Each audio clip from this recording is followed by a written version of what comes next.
is this natural kind of need that you need to fill, right? There's the need of, I have this service and I want to get paid to do this service full time so that I can live my message on the planet, and I want to meet those people who are going to pay me, right? So that's a normal need. It's not a crazy thing. You're not like weird for needing that. That's what you need, right? But there's something that happens, again, when we have that need, and we sometimes can get this desperate energy, whether we mean to or not. And again, don't judge yourself if you find yourself, resonating with the fact that you've maybe done this before. It's not about judging yourself. I did that when I started Bella Life all the freaking time, okay? All the time. I was like, hi, I have a new website. Do you want to sponsor my website? Do you want to be my contributor? Who's going to write for me? What's going on? Like, literally, it was all about me and my website, and like, you need to serve this because this is going to be amazing, and I want to have a talk show, and like, this needs to happen. And I totally forgot about the whole reason why I wanted to do it in the first place. I wanted to do it because I wanted to share love with the world through the medium of television. And the medium of television because that's my mode of self-expression, not because I need to be famous, right? So once I got in touch with the fact that what I really want to do is share love, I had to surrender to the fact that God put that desire inside of me because I was meant to achieve it. One of my really good friends, who happens to be an astrologer, she's not the one that's here, but she's amazing too.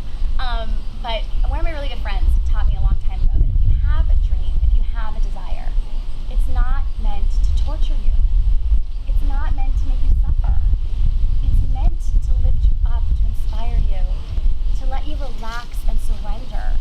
Because you're going to know that if you have that dream, you're meant to achieve it. And that doesn't mean that it won't evolve, that you won't grow and things will change, and you thought you wanted a whole center for healing, and now you just want to take your practice and go to other centers. I mean, there's things that will evolve. But if you have a dream, you're meant to achieve it. So, when you meet people who you are admiring in business, I'm going to start with that one. There's this thing that we do where we're like, hi, like, oh, you're such and such person, and you have like a national, best-selling book, and you have, this amazing platform, and you have all these things, and I want to have those things too.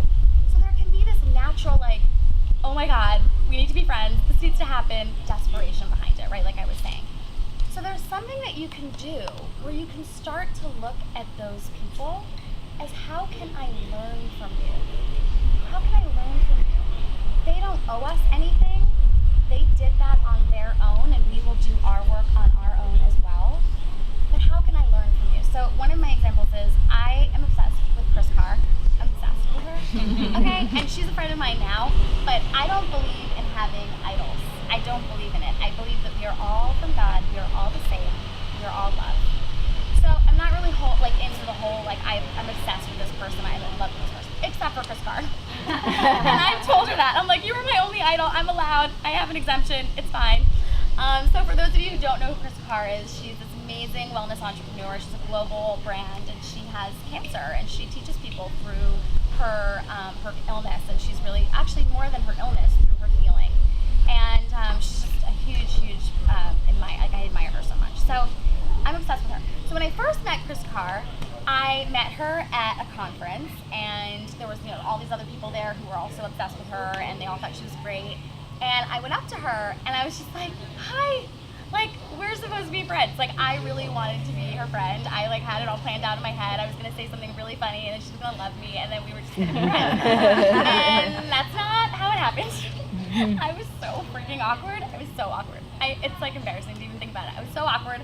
I don't even remember what I said, because I think I, blacked it out of my mind, because it was just really awkward. And then I kind of just, stood around, hoping that, she would just, like my hair enough to want to be friends with me. I didn't know what I was thinking, but I was just, praying for something to happen so that we could be friends. So I really wanted to be friends with her, because I'm so inspired by her. That was the actual seed, right? I didn't want to be friends with her because I thought that because I'm friends with her, I'm also going to have a New York Times best-selling book or something. It's not a manipulative thing. But the seed of it is that I'm so inspired by her. I feel that being around someone like that, I can just learn from being. That's it, So after that incredibly humiliating, awkward experience, I decided to never do that again. And I really changed the way that I connected with people.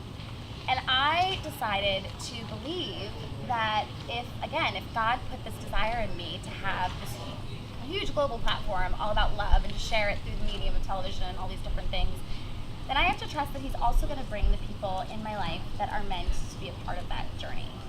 And no matter how much I tell Chris Carr or someone else that I think they're amazing and that I want to be their friend, if it's not genuine, it's not going to work. And it's going to actually feel kind of gross for you and for the other person, right? So I let it go. It was a little heartbreaking, but I let it go. And then finally, I ended up being invited to her home for a friend's birthday party. And literally, I could not believe, I cried when I got the invitation, not because it was my friend's birthday, but because it was at Chris Carr's house. I was like, I'm really happy that you were born and everything, but oh my God, I'm going to Chris Carr's house. This is like such an epic deal. So I had to like coach myself through the whole thing and be like, it's gonna be okay. It's gonna be okay. I like literally was having a meltdown because I was so freaking excited. So anyway, long story short, I get to her house, or I get to the party, and I ended up having to just totally let it go. And there were a lot of moments during the afternoon where I could have gone up to her and been like, hi, like it's me, like, do you remember me from 2 years ago? I saw you at this conference and I've been obsessed with you for like a million years. And there's so many times that I could have done that. But I chose to sit down instead. And I chose to have real, deep, meaningful conversations with people who were in front of me. And I chose to totally let it go. And just know that I am meant to be friends with who I'm meant to be friends with, and I cannot force anything. You cannot force an outcome in life. And we know this in so many other areas of our lives. But even when it comes to connecting with people, we can't force it either. So eventually, long story short, it has a happy ending. We became friends, and it was on a real mutual respect level. It wasn't on me being, a 12-year-old being like, I'm so obsessed with you. So it was really a profound thing. But that's an opportunity that we all have multiple times a day.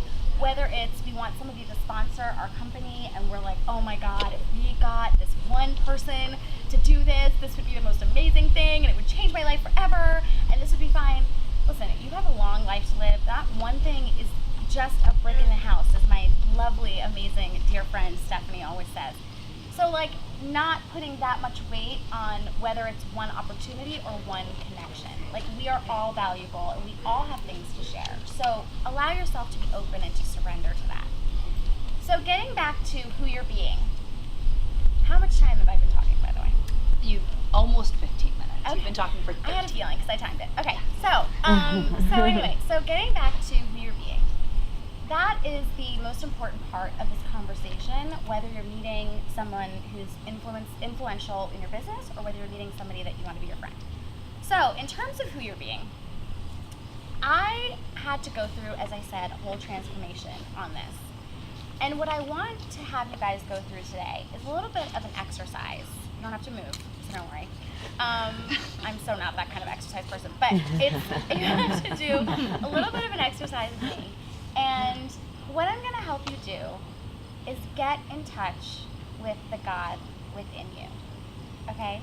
And it's really simple. It's really simple. God's not that complicated. It's really he, she, it, whatever is not really that complicated. So your inner divine God, wisdom, beauty is not that complicated. It's really simple, really beautiful. And I do, you're just like, yes. It doesn't feel that way. Yeah, it doesn't feel that way, you said? Okay, we can talk.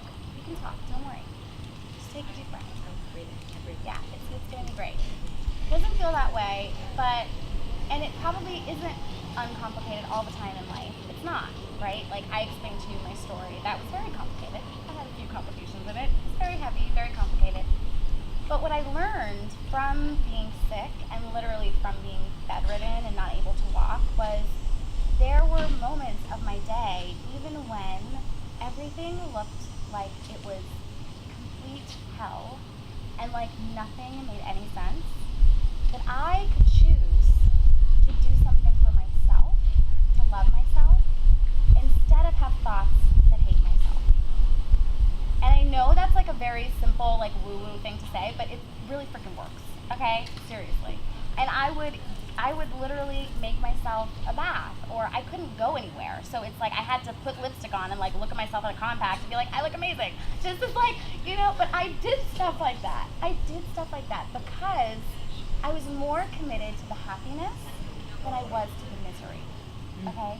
So that is what I hope for all of you, that you can be more committed to your happiness and your true connection and getting in touch with your divinity than you are to your negativity, to your low self-esteem, to your insecurities. I have so much of that, so trust me, I'm not speaking from a place of like, I have everything figured out. I do not have everything figured out. None of us do. Otherwise we would be dead and enlightened or whatever. So, what I want to teach you is a little exercise. It's really simple, and this is something that I do before I go into any big meeting. Anytime I'm nervous, I did it before I came here because I had total social anxiety. I was like, oh my God, it's like high school. People are gonna make fun of me. Like I was totally nervous. And then I also do it before I do any videos. So for those of you out there who are doing things publicly online, whatever, I do it before I do any videos, speaking, anything. So it's really simple. I want you to close your eyes. I'm going to close my eyes too. I want you to take a few really nurturing, deep breaths. And I want you to cross both of your hands on your chest as you do this exercise and feel your heart. Take a couple more deep breaths.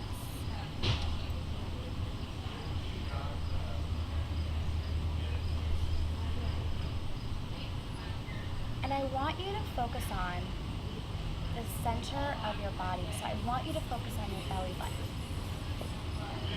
There are messages in our belly buttons. That's partly where your intuition is. It's right in your core. And it's constantly talking to you. And I want you to ask it, or to have a dialogue with it, and discover what is something that you truly, truly love about yourself. And for some people, it might be hard to come up with something today. But it can be as simple as I'm having a great hair day, or I love my best friend.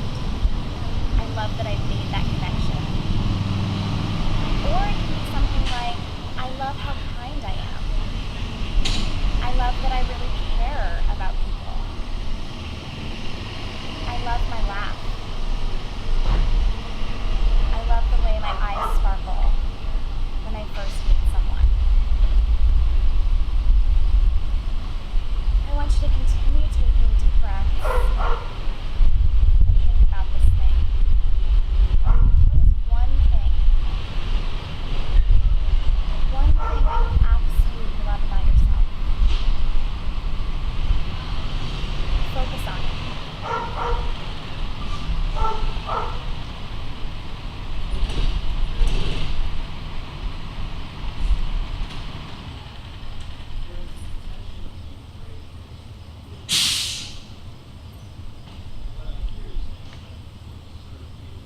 And take one last deep breath.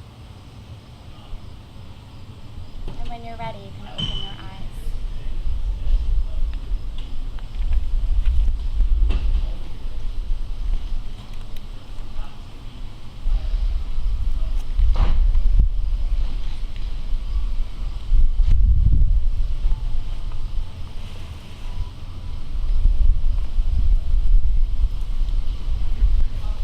So, did anybody feel a cellular energetic shift in their heart from doing that?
not people who want to live in your house. Yeah. What's the experience? I love the shit out of them. Honestly. I mean, as like, maybe annoying as that answer. Oh, sure, sweetie. Yeah, I just said I love the shit out of them. That's basically what I said. I really do. Like, the question. Yeah. Oh, she just said that like sometimes you meet somebody and you know they're not open-hearted and they're not coming from the open-hearted place that you're coming from, and it can be very challenging. And I talked about this once before about I call it like don't force others to be a Buddha. Like you know you be your own Buddha and just the world will come. It's like the Mahatma Gandhi quote, my favorite quote. You wish to see in the world. I say be the love. You wish to see in the world. I just want everyone to be loved all the time. So yeah, so everyone experiences that, and it's totally common. And it's actually something I was thinking about talking about with going into like the holidays, with, like family and being around your family, and they're like, "Oh my God, why don't you have a real job yet?" And you're just like, "I'm following my dreams." I know, it's my whole life story is that basically. So it could be as big as that or as small as just meeting somebody and they're blocked, right? So what I feel is honestly just loving the shit out of them is one thing. And what that means is you don't have to dim your light because they're not ready to shine theirs. And also you don't have to judge it either. Like I have so much compassion for people who aren't ready to shine their light. How do you have compassion? Honestly, okay, we can talk about that too. Girl, we gotta talk. Okay. So, no, because honestly, we don't know what's going on in their life. I'm a yoga teacher, so I have compassion when I'm in the yoga room. Okay. I'm teaching them. Well, this but is outside, a big lesson for you then. She's got none. Okay. My best friend in the entire world, my sister, my everything to me. She's got none. None. Okay, well, how is the But if you come compassion into my for yoga yourself room, I going? will compassion. How is it? She's got none. How is the compassion for yourself going? Oh, I have none. Okay, so that's where the work is. Like, don't worry about what other people are doing. Like, my compassion grew when I could stare at myself in the mirror Oh, no. with psoriasis. I don't shower because I from don't want the to be tub. naked with myself that long. Okay. No.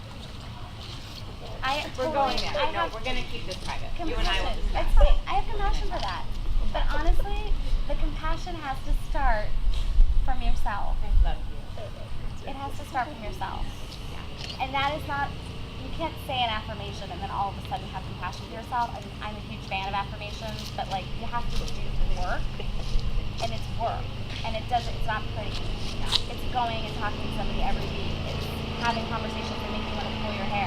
It's getting real with the ugliness that we all think we have, we all feel, we all hide and stay away from. And getting real with that, getting intimate with that. I had to literally be like, I look like a leper right now. And can I love myself? It was so freaking hard to love myself like that. It was so freaking hard, but it was my work. And I worked on it every freaking day and cried my eyes out for like 10 years.